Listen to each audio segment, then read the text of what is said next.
Alia, obviously you play so much FIFA. You're in and around the game all the time. How impressed have you been with Team England tonight? That makes me sound like I don't do anything but play FIFA. Hang on, you're obviously on the England roster now at the Commonwealth Games in terms of e-football. You are good.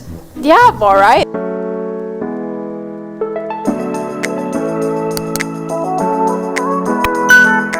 Hello everyone. Started the vlog at the wrong time, but that is my train. London Paddington. Let me wait for this announcement to finish and then I will start the vlog again. Today I am starting the vlog in a different place. Normally I'm in my bedroom with the same background. Today I'm at the train station, but I am going to London today. It is Monday, 25th of July, currently 11:10 a.m. I am going to London for the, not another announcement. From the 11:30 Great Western Railway service to London Paddington. Calling it Okay, I will continue again later. Hello everyone. Why do I keep starting my vlogs whenever an announcement is about to start? But anyway, I am now on the train, as you can see. Nice views of Teignmouth.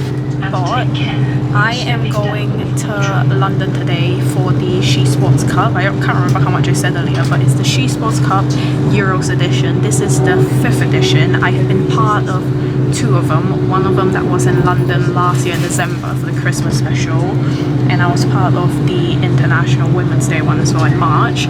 I took part playing in both of them, but for today's one I am casting with Samantha Miller, which is gonna be exciting because it's my first time taking part in this series as a caster rather than a competitor. So that is why we are going to London. The event starts at 6 p.m. tonight. It's currently 11:15 and I get to London at about 2 o'clock.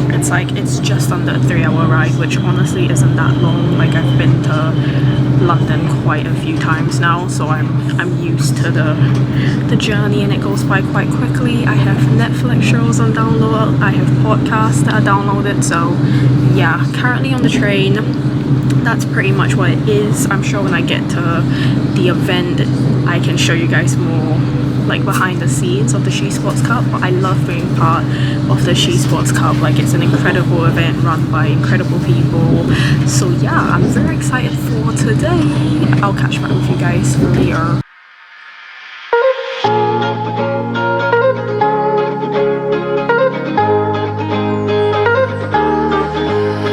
Feels right when it's wrong. I've stayed here too long, but something brings me back to you. I swear we belong, I'm still hanging on, but something brings me back to you. Back to you, back to you, back to you. Back to you, back to you, back to you, you.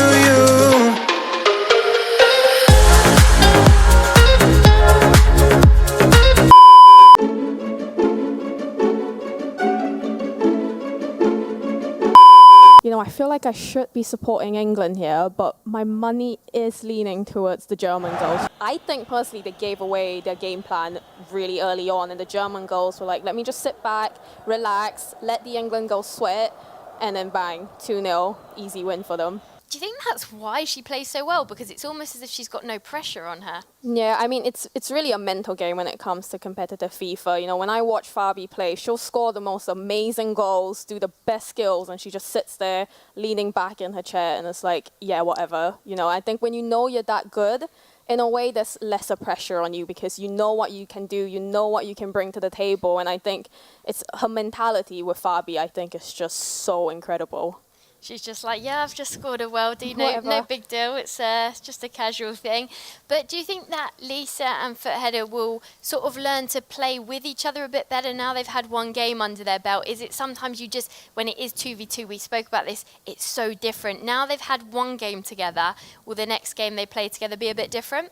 I mean, I would hope so, because they're not bad players. They're both incredibly good players, and it's just that thing of you can be so good individually, but if you don't have that chemistry together, then it's just not going to work. I'm hoping now, especially that they're together, they're sort of going to relax and be like, right, let's actually talk to each other whilst we're playing, because I don't think they're really talking to each other. So that's one thing I would improve on, probably ring their coach and be like, right, what do we need to change, and just try and approach this as like a new game, because 2-0 is not impossible to come back from. Whenever you've seen Germany play, do you feel like they're just so tough to beat? I mean, what could Lisa and Footheader have done differently besides maybe just have that communication? I mean, personally, what I would have done is, before this tournament, I know it's a 2v2, but I would have watched mainly Fabi, because, we said this, Fabi was going to control the German game, mainly because she is the more skillful one. So I would have probably looked at Fabi and be like, right, she's going to do lots of skill moves, so let us just try and defend her. Heather said she was going to be the more defensive player. Lisa probably needs to step up on that a little bit now and help Heather with that defending, because Fabi just has like every single skill in her locker to just beat defenders. Yeah, I have to say, I did play against Lisa and she beat me quite heavily, and she was finessing from outside the box. But when I said to her, are you going to do this against the likes of Germany? She said, no way, they are too good. Because if you do take shots from distance against sides like that, then you make yourself vulnerable, because then they can just attack really quickly.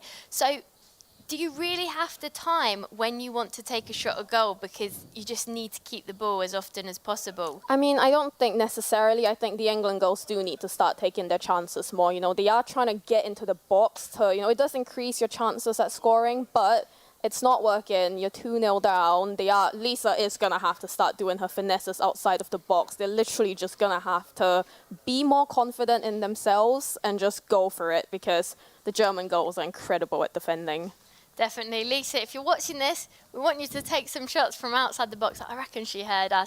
She might start doing it. But Footheader, for me, is a player that's really grown in confidence on the scene. And you can see there she was taking charge, saying, oh, I'll be the captain. I mean, how nice is that to see on the FIFA scene, especially tournaments like this where you're seeing players really grow?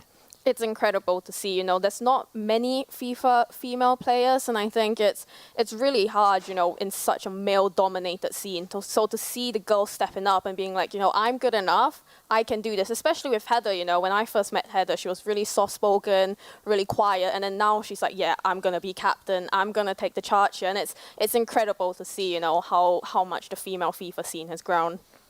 Definitely. Well, we are going to shortly go back to our analysts, Rachel and Maz, and we'll have to get their thoughts, because it has been an incredible first game. Guys, thank you so much, and back to you. Yeah, thanks, guys. Do you think they can turn it around for this second leg, or do you think Germany have the beating of them after winning the first leg? No, I don't think so. I think with both Lisa and Heather, they probably are just a little bit nervous. We spoke to them earlier and they were like, we hope we don't lose, we hope we don't lose. So I think it was just needing to get that first game out of the way, because even, me, sometimes my first game in a tournament, my hands are shaking. So I think all they have to do now is just sort of relax, settle in a little bit and be like, right, second game, all to play for, we can still get this one back. Yeah, I mean, it depends really, because if the opposition are like, right, we've played one way this first game, they're probably going to figure out how we play, let's switch our tactics. So it really, really depends, The girls, they are talking to each other, which is good. We didn't really see much of that earlier, but they do look a little bit frustrated, I'm not going to lie. So it's just hoping that they just sort of relax, know that it's all to play for, and just, play, because they are incredibly top players, and I don't know, I sort of just think that they can win, but they're letting their heads get to them. I know, just look at Lisa, smiled at it as well. She's like, yes, we're back in straight away. I wonder if they've actually heard our commentary and be like, right, let's take their tactics in and be like, let's play. I think they have. I think they were listening to your coaching tips, to be honest. I think you can take credit for that goal. You said take more shots. They've done it. One shot, one goal this second leg. No, I don't. I think on defense, no. I think it is good that they are being a little bit slow in their defending. This is reminding me of that game I played with Lisa. This is exactly what she did, except she defended a little bit more. But we are seeing them be a little bit more patient. They're not losing the ball as much as they were in the first leg, which is good to see. And they are reading the German goals much, much better now. Germany do look dangerous on the attack. Yeah, this is one of the strengths of the German goals. You know, they're just so good at attacking in so many different ways, and I think that always serves to be an advantage because you never know what to expect. Oh my! And we didn't expect that. It was offside, but what a goal that would have been, a header. No, it wasn't. It wasn't. It's going to be level. onside, so 2-0. We thought for a moment it might have been offside, but it wasn't, so the goal does stand, and it is 2-0. England could get a third here.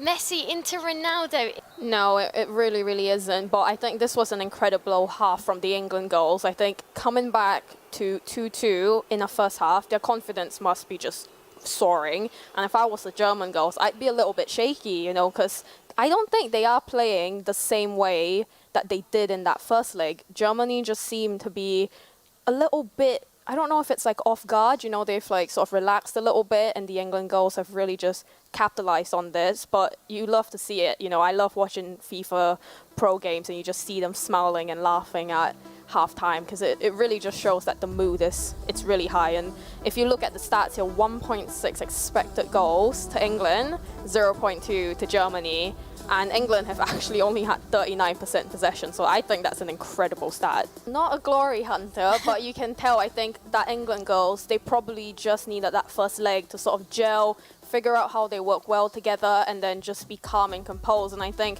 you know, the England goals scoring so early on really threw the German goals off. I was going to say, do you think that it almost shocked them that England had scored so early on? It looked like they weren't expecting it.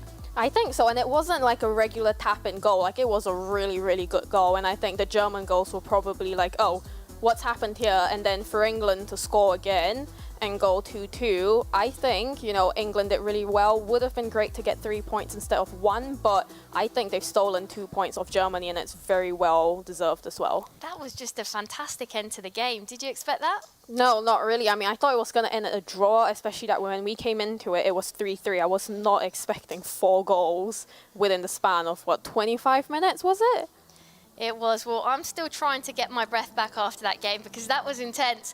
Last performance from England there. What do you think worked so well in their favour? I think it's the communication. It's really helpful having both people in the same room. And I think it's just that they're sort of having a laugh a little bit. You know, we do see them smiling a little bit at halftime. We see how relaxed Taylor is. And when you're just in that chill mindset, you're probably going to win. And I think we've also seen the quality of the England players much higher, and I'm very surprised by how good Taylor is actually at this game for someone who barely plays it. I mean, Taylor said she's been watching her boyfriend play quite a bit, and she said she used to play more. She's not played in a while. Maybe she might just be playing it down, but we'll see what Rachel and the guys think. I mean, Alia, obviously you play so much FIFA. You're in and around the game all the time. How impressed have you been with Team England tonight? It makes me sound like I don't do anything but play FIFA. Hang on, you're obviously on the England roster now at the Commonwealth Games in terms of e-football. You are good. Yeah, I'm all right. But I mean, I think, you know, with the England goals, I am very proud of them. You know, being English, you sort of support the England goals a little bit more. And I think they've got more confidence now after that first leg that they played, and just keep their heads on. And I think they will do incredibly well. I think it does a little bit. I mean, you guys can now see Lisa on the corner of your screen. She's literally just ran in to give her teammates some words. But you know, I think the England girls are more clinical. You know, Spain have had 10 chances and they've only scored 1. England have had 1 shot and they've scored it. So I think it's really important here that we note that I think Spain are really shaky, is what I would say. They're panicking a little bit. They know they're chasing the game. And if they're just slightly more patient with their chances, especially with 10 attempted, they're going to score more. But it's just really who's calmer here. We've seen that France was so dominant and playing at such a high intensity, but they've just lost, which surprised me. Did it surprise you? I mean, not really. I think the German girls just have more experience. And when it comes to FIFA, you know, I remember when I first started taking part in tournaments, Lisa used to beat me like 3-0, 5-0, and it's simply because she had more experience than me. And I think, you know, with the German girls, especially having Harvey playing in FGS, being the first woman to do so, that slight experience does make a massive difference. And I wouldn't be surprised if it was like 3-3 and then it just went 5-3 to the German girls. I might switch back again and say Germany are going to win this tournament. Germany are going to win the tournament. I mean, you've changed your mind a lot, but if you're going to go with that, we'll see what happens. Yeah, you know, I think going into this, they were always going to be the favourites. And they've absolutely slapped Spain there, like, no offense, but I just expected more from Spain, especially with how they've been playing. So for them to be 6-0 against Germany, like, that is a really bad loss. Like, I'd be crying, and I'm quite disappointed in Spain, I'm not going to lie. I mean, don't hold back, Alia. Tell us what you really think. I mean, let's find out what Rachel and Maz think.